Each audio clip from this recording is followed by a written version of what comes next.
I'm gonna assume you guys have already figured out how to remove the fender plastics, and it's a 10mm bolts around the edge and some plastic insert clips. So once you remove those, you can drop the liner.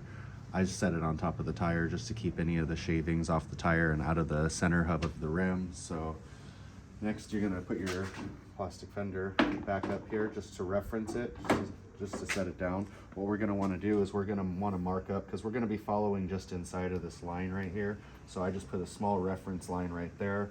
Remember, leave more on there. You can always grind back a little bit to fit it later. So that's kind of what I've done right now.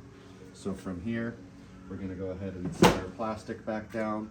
I'm gonna go ahead and cut as close to these, well, more so over here. I'm gonna start getting really close. I'll leave a little bit of space. I'll line up with the mark that's made over here. And then as it comes up, I'm gonna want more clearance towards the top. So I'm gonna try to get as close as I can while still being able to leave a little bit of structural integrity for the holes that are stamped there for these inserts. You are gonna wanna order these inserts online, as probably half of them are gonna break. The other thing you're gonna wanna note is the orange ones are larger than the blue ones, so you wanna put them back in the same positions that they're coming out at. So my line will be pretty much right around here, and then the back of the fender is gonna be much easier to brace than the front, so we're not really worried about that right there. So I'm about to start my cut with the grinder, and I'm gonna start at the bottom. I've left both of the fender brackets connected, so that way we don't have a big floppy right here while we're trying to cut it. And remember, we're gonna do just a rough cut around there, and then we're gonna come back with the grinder with the flap disc and then clean everything out, smooth out all the other edges, and get it as close as we can that way. So let's go ahead and start. I'm gonna start at the bottom, that first cut.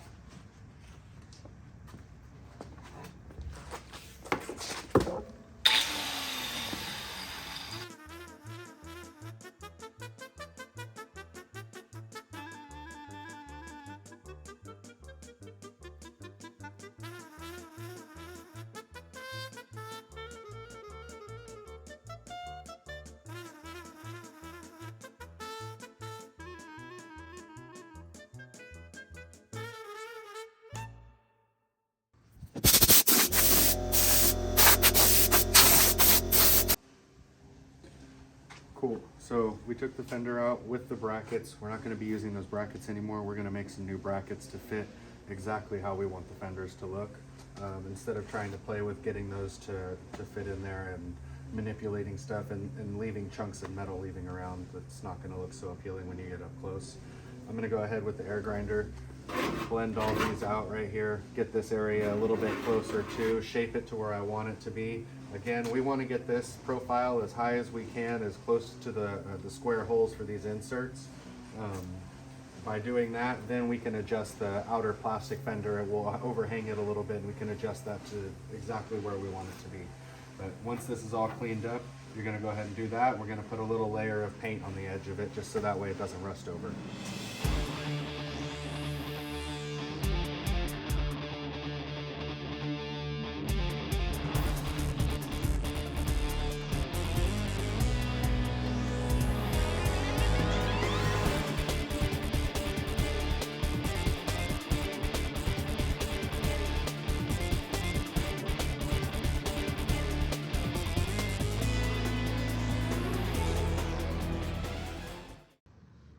All right, so now that we got this all trimmed out and I kind of shaped, oops, sorry, blurring the camera, and I kind of shaped how I wanted that corner in there. It looks like it's pointing in from this angle, but it's not, it's flat in. So I may or may not adjust that again one more time, but I do want to leave as much as possible on that front section over there, but until we put the bracket on there. Once we make our bracket, then I can go ahead and adjust it further if I want to from there.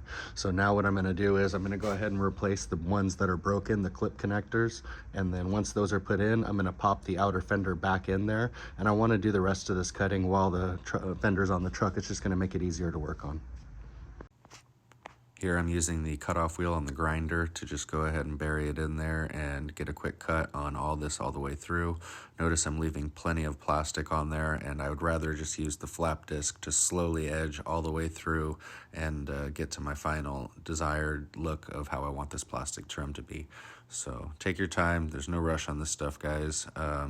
Obviously, taking off less, you can always, stop for that day, come back and look at it in a day or two and be like, holy fuck, what was I thinking, and then make adjustments from there. So leave yourself plenty. You obviously, if you feel like you're taking off a lot, you probably are. Just take your time with it. This is one of those aesthetically pleasing things to where you're not going to probably want to do it all in one shot because you're fitting it all by hand. So this is where it's currently at.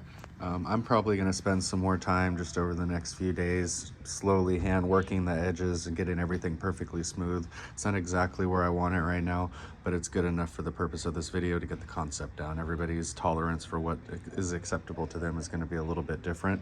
What I'm going to end up doing is leaving that extra over here in the corner. So I'll be a little bit further from the edge on this side, but as I get close to the top, I need all the clearance I can. So I'll get really tight up to where the curve is right here. I'm going to get a little bit closer to that and smooth all that out as well too. So now what we're doing is we're going to deal with the floppiness that we have in the bedside right now. So mark out wherever you want to put an anchor or a screw or a bolt or however you're going to do it. I'm going to show you how I'm going to do it in a minute, but I marked mine out right here. It's 1.25 inches from the top of this molding and then 1.25 inches from the side of that molding, just so that way it's clean and square. I had thought about doing it on the plastic, but I don't think I was going to be happy because there's so much curvature in here. So I'm just going to do it directly on here. And we're going to start that process now. I also made a little bracket and we'll go over that in a second.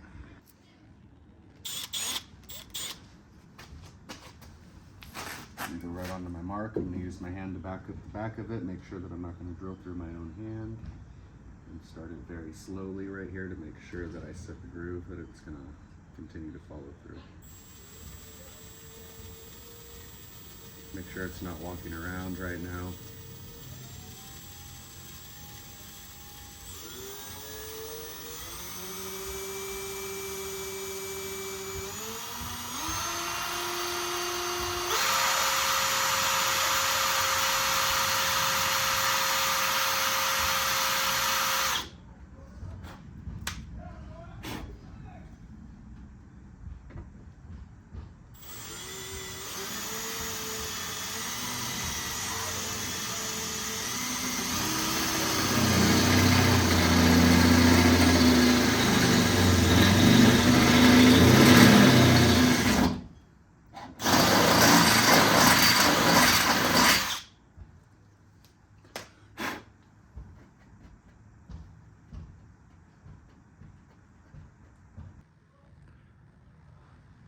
Holes drilled, came out nicely, cleaned and reamed.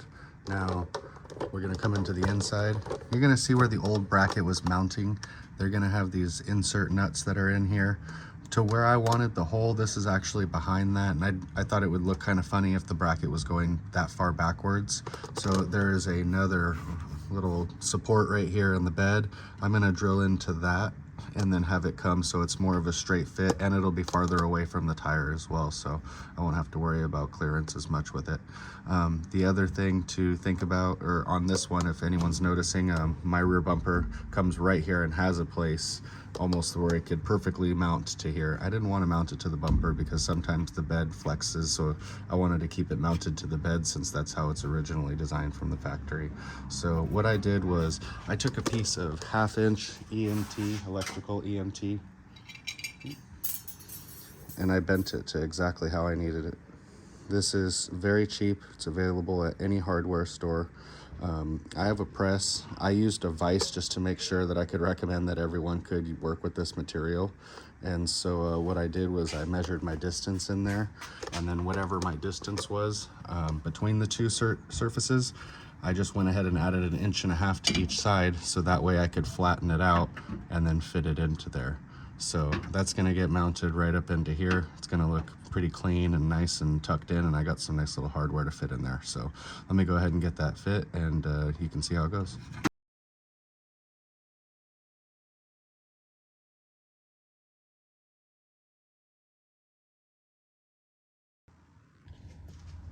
So the hole's drilled in there. I got these little 5/16 insert clips. I guess insert retaining nut or something like that, whatever you want to call it. But so I'm going to clip that right into there because of laziness, obviously. I don't have to hold a nut or back it up. So I've got the support bar that we made out of the 1/2" EMT, bent on both sides to fit how we wanted it to. I got some retention or some clip-on nuts that go on there, so that would make it a little easier to keep all this stuff together. I'm gonna go ahead and start fitting it in there. I have another one of these clip-on nuts on the back side over here. So let's go ahead and start with this. I also have neoprene washers on the front and back where the hardware is making contact with the bedsides.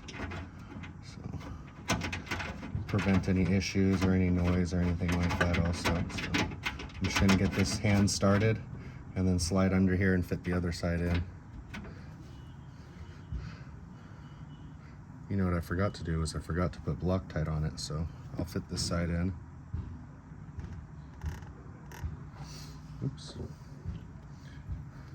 And then disconnect it again and re-Loctite that once I know it's all fit in place and where it needs to be.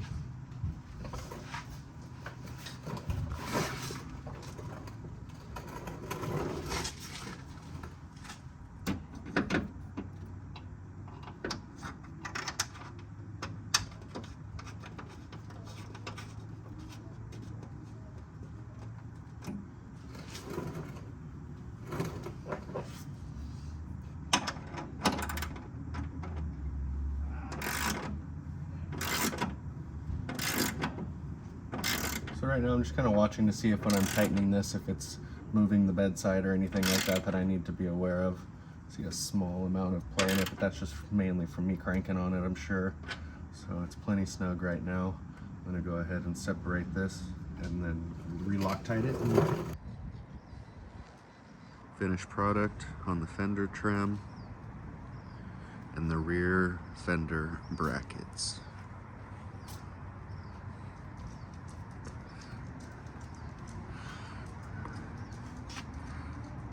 The hardware I ended up going with, and then additionally I 3D printed a little tapered insert behind it just to help that neoprene stick to the body a little bit better. And then if we take a look inside, notice you don't see it until you get really into the fender. Nice clean fit on both sides, very minimal. This costs, honestly, including the hardware, probably less than $10. Less than $10 to do both sides and make these brackets, so not really an excuse to try to reuse the factory ones. Or I see some people in the front, they'll leave a big chunk right here so they can still attach the bracket. And honestly, this thing is very solid, very solid. So even little bang test on here, this thing doesn't move at all. So I'm really happy with how it turned out. I have plenty of clearance now, and it's a lot easier to see all my cool guy shocks.